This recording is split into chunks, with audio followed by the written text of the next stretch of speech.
안녕하십니까 여러분, 천신백마장군이라고 합니다. 자, 오늘은 이렇게 돼지띠에 대해서 말씀을 드리려고 해요. 솔직히 이민년의 범의 해에 돼지띠들이 호불호가 좀 갈려요. 다 50% 좋은 사람이 있고 50% 나쁜 사람들이 있어요. 그래서 무슨 나이는 뭐를 조심해야 되고 무슨 나이는 조금 기란 운이 있다 이래요. 그래서 어떤 부분에 있어서 16살에 돼지, 28살, 40살, 52살, 64살, 76살, 88세 이렇게 돼지띠 분들하고 말씀을 드리려고 해요. 우리 돼지띠 분들은 16살에 이런 분들은 조금 사춘기가 고조해서 중위권으로 올라온 사람, 상위권으로 올라온 사람, 하위권으로 올라온 사람이 있을 거예요. 근데 부모님들, 저도 마찬가지고 누구나 이런 사춘기 질풍 노동의 시기가 다 있다는 거. 근데 이제 요게 조금 이 16살의 분들이 좀 정점이 조금 있다는 거. 그래서 그냥 바라봐 주시고 기다려봐 주시고 좀 이렇게 윽박을 지르기보다는 좀 얘기를 좀 많이 들어봐 주셨으면 좋겠어요. 왜냐면 아마 내가 뭘 잘하고 있는지 못하는지 어느 부분에 생각이 굉장히 모질한 애가 또 10대이기 때문에 그런 부분이 좀 있기 때문에 또 방황하는 애들이 50%가 있다면 또 굉장히 공부를 또 열심히 하는 아이들이 있을 거예요. 그래서 조금 이런 아이들도 부모님들이 많이 대화를 많이 이끄셔서 요런 아이들을 요 장점과 요 단점을 이렇게 복합적으로 만들어 주셨으면 되는 나이고요. 우리 애기들 같은 경우는 조금 진로나 이런 문제에 대해서는 아직은 조금 아닌 것 같다 그래도 이제 준비를 하셔야 되는 시기가 오시잖아요. 그래서 그런 시기에 조금 이런 부분이 음력으로는 양달이에요. 근데 요 돼지띠들도 아무리 이민년이라서 돼지랑 되게 삼합이고 되게 좋은데 그럴까 이런데 이게 요 돼지띠 분들은 50%가 좋은 반면에 50%가 나쁜 반면이 있어요. 그래서 16살의 이런 돼지띠들은 조금 방황의 기로에 서 있거나 공부를 하는 데 있어서 뭔가 스트레스를 조금 많이 받는 부분이 있으니, 그리고 친구 간의 유대인 관계 때문에 고민을 하는 애들이 있을 거예요. 그런 걸 잘 지켜봐줬다가 부모님들이 캐치를 해주셨으면 좋겠고요. 28살에 이분들은 기존에 직장을 다니고 있는데 굉장히 상사든 밑에 있는 사람이든 스트레스를 받을 일이 굉장히 많아요, 이달에는. 그리고 내가 그만둬야 되나 기로에 설 일도 있어요.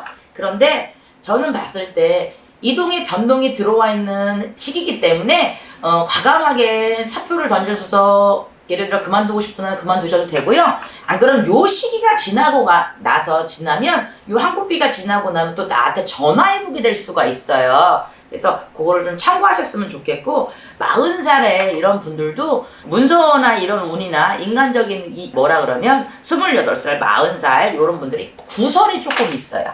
그래서 그런 구설 때문에 말을 조금 조심하고 행동을 조심해야 되고, 어지간하면 술자리에서 1차는 하되 2차, 3차는 안 하시는 게 굉장히 좋을 것 같고요.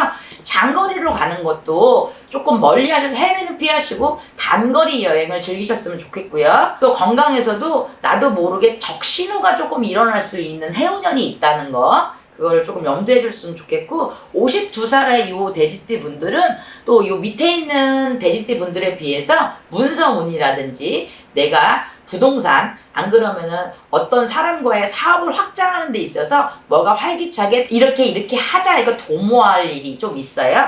그리고 내가 어느 기론이 들었을 때도 여러 가지 일이 조금 열려있는 상태예요, 동서남북이. 그래서 52살 이 분들은 조금 어떻게 보면은 이민년에 내가 그래도 장점이 될 수 있는 해운년이 되고, 여러분 예를 들어 12달이 다 좋은 건 아니에요. 내가 예를 들어 올해는 너무너무 좋다고 하는데 2-3달이 굉장히 나쁠 수 있고요. 그 대신에 52살 이 분들은 그래도 2-3달은 나쁘고 8-9개월은 좋다 이렇게 말씀드리는 거예요, 통계적으로. 그리고 64살에 이런 분들은 조금 칼을 댈 일이 있거나 디스크라든지 안 그러면 당이 올라간다든지 고혈압이 좀 올라간다든지 이런 부분에서 건강에 적신호가 좀 있을 것이다 이런 게 있어요. 그리고 문서도 내가 이 문서가 좋은 문서라서 샀는데 그거는 묵혀되는 문서가 들어온다든지 이럴 수 있으니까 그걸 좀 염두해 주셔서 올해보다는 내년에 사시는 게 훨씬 좋을 것 같으니까 조금 이거를 서두르지 않는다 그러면 문서를 내년 쪽으로 방향을 좀 바꾸셨으면 좋겠어요. 그리고 76세 88세 이런 분들도 약간의 이제 건강에 좀 관절의 수술이라든지 그러고 뭐가 이게 목 디스크 예를 들어 이런 팔 엘보라든지 무릎이라든지 파열될 수 있는 다리 좀 있고요. 그래서 그거를 빠른 시일 내에 묵히지 마시고 가서 시술을 받는 게 훨씬 좋을 것 같아요. 그래야지만 본인네들이 삶에 있어서 윤택하실 것 같고 또 76세 이런 분들은 자손한테 희소식이 들릴 일이 있어요. 예를 들어 갑자기 자손이 늦둥이가 갑자기 생긴다든지 자손이 장가를 못 갔다면 배우자를 데려올 수 있는 그런 게 있답니다. 그리고 88세도 건강관리를 유의하셨으면 좋겠고요. 이렇게 어르신들은 한겨울에도 중요하지만 이렇게 습한 날에도 몸이 많이 여전까지 씻었기 때문에 많이 이렇게 신경통 쪽으로 많이 올 수 있으니까 그런 거를 빠른 시일 내에 관리하셨으면 좋겠고요.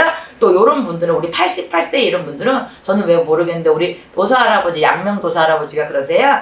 봉침을 조금 맞으셔서 호전 반응을 일으킬 수 있다는 그런 걸 조금 일러드리고 싶네요. 예, 오늘은요 돼지띠 분들에 대해서 전체적으로 좋은 얘기를 좀 해드렸으면 좋겠는데 우리 돼지띠 분들이 50%는 좋고 50%는 나쁜 기운이 들어왔으니 그거는 약간씩 다를 수 있으니 참고하시기 바랄게요. 자, 오늘은 여기까지입니다. 감사합니다.